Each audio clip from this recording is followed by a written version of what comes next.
Jonas Haddad, bonjour. Bonjour. Et bienvenue. La campagne est désormais dans sa dernière ligne droite. Alors pour riposter à l'actualité, sur quoi va appuyer Valérie Pécresse, sortie de son Covid, pour rattraper son retard ? Je ne sais pas s'il y a vraiment quelque chose à appuyer pour rattraper son retard. L'idée, c'est surtout de proposer une alternative crédible aux Français. On le voit récemment, la France est encore sous le feu de l'insécurité. Il y a eu des événements à Sevran. On va en parler. Il y a régulièrement des événements, notamment dans la banlieue lyonnaise, pour nos auditeurs qui nous écoutent là-bas. La réalité, c'est pas d'essayer de rattraper un retard. L'objet, c'est de faire en sorte qu'on parle des sujets qui intéressent les Français. Bien sûr, il y a l'Ukraine, mais il n'y a pas que l'Ukraine dans la vie, il y a la France aussi. Mais les Français ont l'impression que sur ces sujets-là, globalement sur la gouvernance du pays, il n'y a pas de valeur ajoutée spécifique à Valérie Pécresse. C'est un peu comme Macron. Et d'ailleurs, ses opposants insiste là-dessus. Permettez-moi de vous contredire, c'est que je pense que la France n'a jamais été autant de droite. Il y a un vrai besoin de sécurité. Il y a un besoin parce que les gens sentent bien que il y a des zones de non-droit qui se sont définitivement installées sur notre territoire. Plus 33% d'augmentation des coups et blessures involontaires. Il y a un policier qui est agressé toutes les heures. Dans quel pays au monde il y a un policier qui est agressé toutes les heures? Dans quel pays au monde, par exemple, on parlait tout à l'heure du maire de Sevran, le maire d'une ville dit « Oh, il y a un pauvre père de famille qui a subi un tir de policier », alors qu'en réalité, il voulait foncer sur un policier. Donc on voit bien qu'aujourd'hui, il y a un renversement total des valeurs et de l'autorité, et c'est la droite qui peut incarner l'alternative à Macron. C'est-à-dire que sur Sevran même, donc un homme qui force un barrage, tué par un policier, 2 nuits d'émeute, que ferait la droite ? La droite, d'abord, elle rétablirait les peines planchers. Je rappelle que Emmanuel Macron n'a pas changé la politique de François Hollande dont il était le conseiller à l'époque. La droite construirait des places de prison, ce que n'a pas fait Emmanuel Macron pendant tout son quinquennat. Ce que n'avait pas tellement fait Nicolas Sarkozy non plus, malgré des promesses. On va pas parler non plus de Giscard. Certes, mais les maires n'en veulent pas des prisons. Ils réclament des places de prison, mais pas chez eux. Ouais, mais c'est peut-être le rôle d'un président de la République de faire en sorte de temps en temps imposer. Vous savez, quand Emmanuel Macron il essaye d'imposer des choses, ça le dérange pas parfois. Et donc en fait, il faudrait faire en sorte de montrer qu'il y a une volonté politique sur le sujet. Et Emmanuel Macron, il considère que le business, ça suffit. Vous savez ce qu'il disait sur le 93, il disait, quand on disait qu'il y a des problèmes, il dit non, le 93 c'est la Californie sans la plage. Mais qui peut dire ça aujourd'hui ? Qui peut dire ça lorsqu'il y a des familles entières de la communauté juive qui sont obligées de partir du 93 parce qu'elles sont harcelées, parce qu'elles subissent des attaques antisémites ? Qui peut se voiler autant que ça la face ? Donc nous, on a envie de faire un exercice de vérité et dire que nous sommes l'alternative crédible à Emmanuel Macron dans ce sujet-là. Autre région française où il y a eu des émeutes, la Corse. Des casernes de CRS attaquées car des policiers seraient soupçonnés par les nationalistes d'avoir chanté la Marseillaise pendant les obsèques d'Ivan Colonna. Est-ce que vous soutenez les CRS ou est-ce que vous les condamnez parce que cette éventuelle vidéo où on chante la Marseillaise était malvenue? Dans cette affaire, il n'y a rien qui va.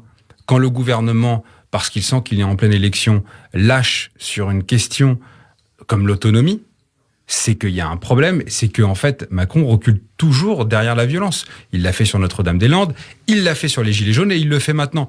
Il n'y a rien qui va. Comment on peut rendre hommage en mettant, vous voyez, ils ont mis les drapeaux en berne de la République française quand même. Comment on peut mettre... Le drapeau corse, oui. Voilà. Comment on peut mettre en retrait les drapeaux français alors qu'il s'agit de Ivan Colonna, qui est l'assassin d'un préfet, qui lui-même a été assassiné par un islamiste. Mais il n'y a rien qui va dans cette histoire. Ça montre bien qu'il y a un problème d'autorité dans ce pays et qu'Emmanuel Macron ne veut pas y répondre. C'est son point noir, c'est son angle mort. Et ça, tout le monde le sent. Alors, la campagne a été émaillée par plusieurs incidents récemment, notamment ce Macron assassin scandé par la foule réunie dimanche au Trocadéro pour applaudir Éric Zemmour. Quelle leçon tirez-vous de ce comportement de cette foule du Trocadéro ? Il y a une forme de brutalité, il y a une forme de violence alimentée par Éric Zemmour qui considère qu'une campagne, ça doit être des slogans et de l'excitation de foule sur des sentiments qui sont des mauvais sentiments. Il a dit qu'il n'avait pas entendu, mais il a déjugé quand même. Il est prisonnier de ses supporters, comme on l'avait vu à Villepinte, comme on le voit là. J'ai fait pas mal de meetings et je peux vous assurer que en plus, il revendique qu'il y avait 100 000 personnes au Trocadéro. Donc il y a 100 000 personnes, mais il n'entend pas les 100 000 personnes qui disent Macron assassin. Ça tient pas pour vous, cette explication?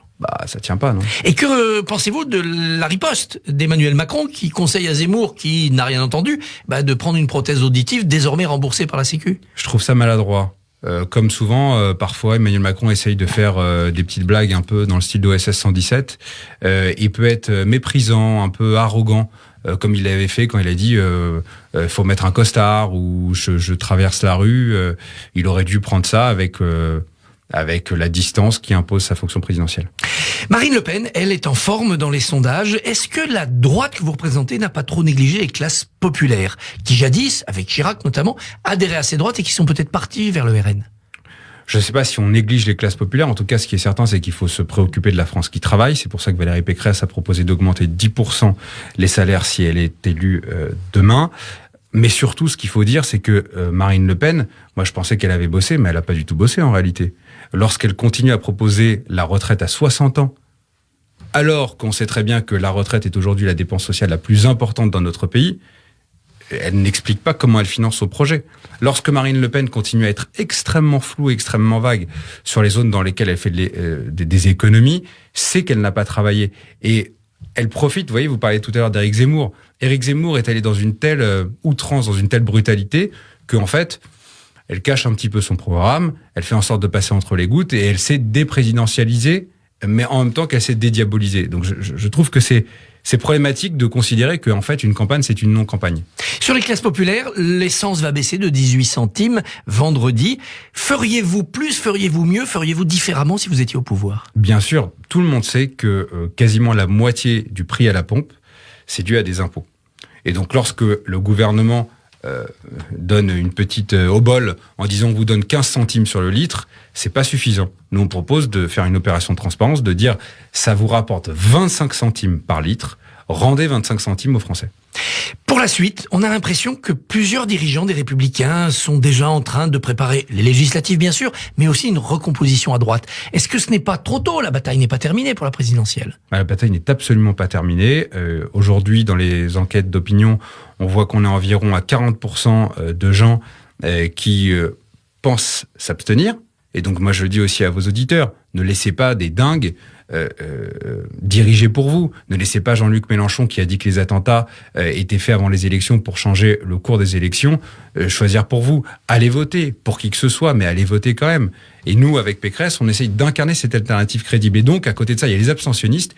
Et puis aussi, il y a ceux qui se disent, finalement, est-ce que je vais aller sur Pécresse? Est-ce que je vais aller sur Macron? Et dans cette dernière ligne droite, c'est à nous de montrer qu'on est les seuls encore en capacité à pouvoir battre Emmanuel Macron. Voter pour Le Pen ou voter pour d'autres, c'est l'assurance de revoir Macron et de revoir donc cette insécurité qui flambe. Ce tout sauf Macron, vous pourriez l'incarner entre les deux tours si votre candidate était qualifiée?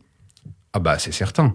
C'est-à-dire cette absence d'arrogance, cette volonté d'avoir du résultat, ce fait de ne pas considérer que le business, ça règle tout, qu'il y a des tensions identitaires, qu'il y a eu des perdants de la mondialisation dans notre pays et qu'il suffit pas de dire qu'il y a des gens qui sont rien et que d'autres sont importants. C'est notre différence fondamentale, c'est notre connexion au terrain et le fait que nous sommes une alternative qui est crédible et, j'allais dire, respectueuse de nos concitoyens.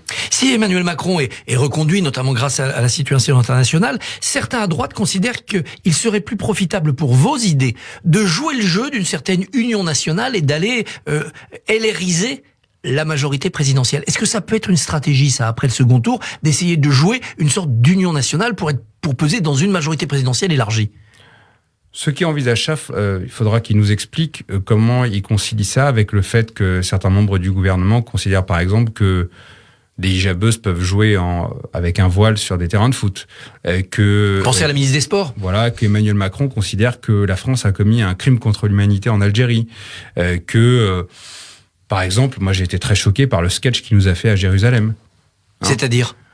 Lorsqu'il va essayer d'imiter Jacques Chirac en disant qu'il y a eu des problématiques dans son déplacement, alors qu'en réalité, il n'y avait pas de souci.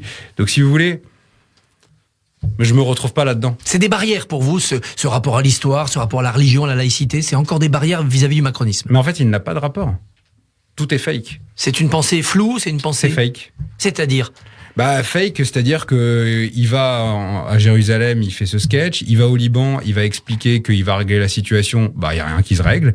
Il dit qu'il négocie avec Poutine, il y a rien qui se règle. Il dit qu'il va gérer la crise des sous-marins, il y a rien qui se règle. Il dit qu'il va au Mali, il y a rien qui se règle. Donc moi je veux bien qu'on ait un président, je vous le disais tout à l'heure, un peu OSS 117, il y va, il fait des blagues, il dit je vais régler le conflit israélo-palestinien, le monde arabo-musulman, et puis au final il se passe rien. Il se passe rien. Et donc, je conçois qu'on soit dans une société de communication, mais la communication ne peut pas remplacer les résultats. Et les résultats ne sont pas là, ni en matière internationale, ni en matière d'insécurité dans notre pays. Malgré ça, des leaders de droite sont passés chez Emmanuel Macron, évidemment un Normand, Édouard Philippe, dès 2017, mais plus récemment, Éric Woerth, Arnaud Muselier et d'autres. Est-ce que cette tentation d'aller droitiser Macron encore un peu plus, ce n'est pas une piste d'avenir pour la droite? Faut leur demander ce qu'ils recherchent. Moi, je ne sais pas. Des postes, vous pensez? Je ne sais pas ce qu'ils recherchent. Je ne sais pas. En tout cas, certains en ont déjà obtenu, d'autres ne l'ont pas. Et à mon avis, je vous fais un pari, c'est qu'ils ne l'auront pas parce qu'Emmanuel Macron est très bon pour séduire, mais je ne sais pas s'il est très bon pour rendre sa séduction. À l'inverse, quand on regarde les sondages, un cinquième environ des électeurs de Valérie Pécresse disent si au second tour Valérie Pécresse n'est plus présente, entre Le Pen et Macron, je voterai Le Pen. Que dire à ces électeurs tentés par un vote Le Pen plutôt que Macron? Moi, j'ai rien à leur dire parce que...